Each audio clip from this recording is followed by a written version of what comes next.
Growing up, I was a really picky eater. I would only ever eat the 3 or so meals for dinner every other night that my parents made, and if we went out to a restaurant, hopefully they had something I liked so I wouldn't starve to death. Which makes a bit of sense. Your average 6-year-old probably isn't gonna have an acquired taste for caviar and lobster, but I was on another level. Like when I was maybe 6, I liked hot dogs. I really liked them. I don't even know why I liked them so much, but I ate them every night for a year straight until one night and I never had one since. Not even once.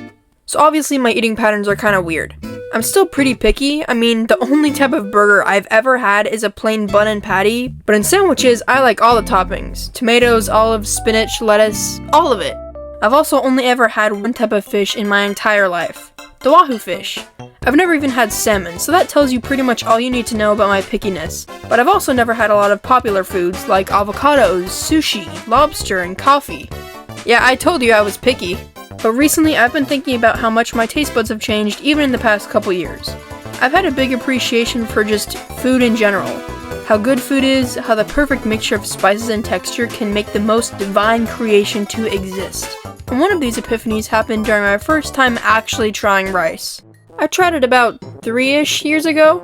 I clearly never had any kind of big interest in branching out, but my parents were like, okay, this is ridiculous. You at least have to eat rice. You know, the most bland food on the planet.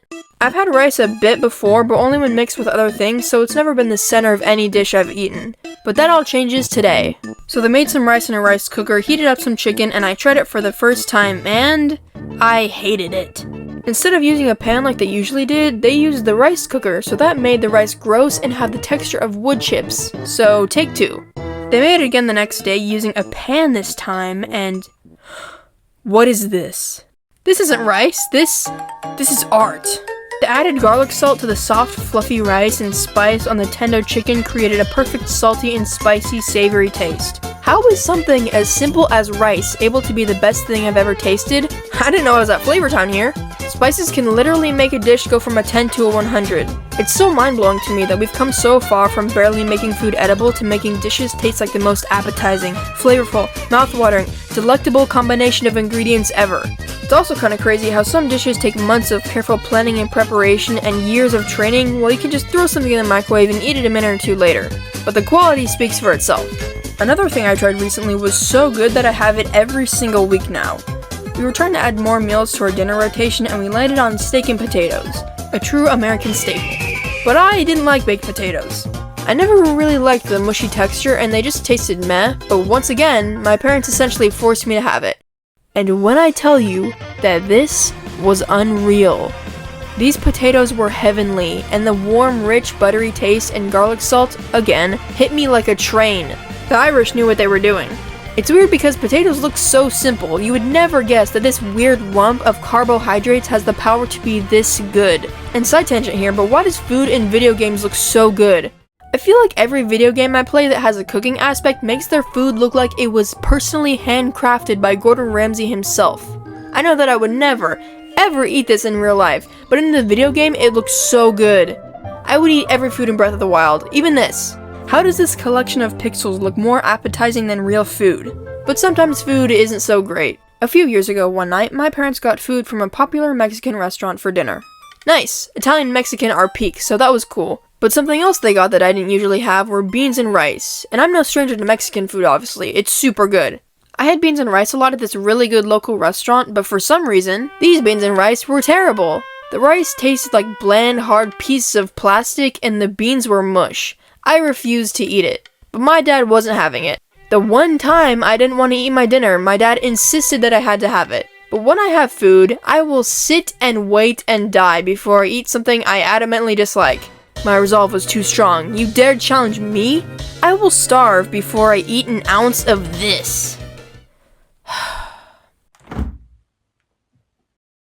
Fine, pick one. So my choices were a bowl of raw, disgustingly bitter spinach and broccoli, or prison slop. Listen, it was just inedible, okay?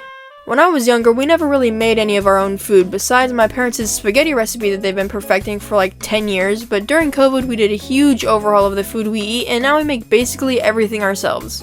Everything from pancakes to meatballs, and I highly recommend trying your hand at cooking because it's pretty rewarding to enjoy something that you made and to have more control of what goes into your food. I know a lot of people think cooking is difficult and it never turns out looking as good as you want it to, but if I can do it, you can do it. Such simple ingredients on their own are combined to make some of the best flavors I've ever tasted. How do people even think of coming up with recipes? Like, I'm gonna take this thing and combine it. That sounds like a good idea. It can seem a bit intimidating trying to find the correct measurements and ingredients to use, but when you get the hang of it, it's actually pretty easy. And I haven't poisoned anyone yet, so that's good. One of the first things I learned how to make was pancakes, and that took a couple years of tweaking and practice to get right. And I'm no Iron Chef, but they're pretty good if I do say so myself. Soft, fluffy, golden brown pancakes topped with smooth maple syrup hits the freaking spot. But my all-time favorite food by far that I've ever eaten has to be spaghetti. Something about the harmony of the savory red tomato sauce and freshly cooked pasta and the spices and seasoning used is indescribably good. I know that branching out sounds like a good thing, even though I hardly ever do it, but ultimately it worked out because we eat really healthy and I don't like a lot of bad processed food, which was completely planned out, and I wasn't just stubborn, definitely not, nope, not at all. Well, now I'm starving. Thanks for listening to me talk about eating rice and potatoes. Faith in Begora, a fellow potato eater. Where'd this guy come from? And see you next time. What's your favorite food? Nice. That's a classic. Yeah, that's a good one. Been a while since I've done an end card. Anyway, I would like to say a huge thank you to you all for the support on my last video. It's been insane. It's like the only way I know how to put it into words is surreal. Just the overwhelming positivity and reading all of your guys' comments and the feedback on that video, it's so cool to see your guys' opinions and your stories and how you all kind of resonate with that message. It's really cool. Like I said, that's been on my mind for the longest time, so being able to communicate and talk about it is really awesome. Like, that's what the internet is supposed to be like. None of this modern AI content garbage, so hopefully, at some point, it gets better. So I'm gonna try and keep this brief. I've recorded this like 20 times already, which is funny because the end card's supposed to be like the quick and unscripted part, but just thank you again for all the support. I will continue to keep uploading quality videos as frequently as I can. That's all I got, so have a good day, and I will, again, see you next time.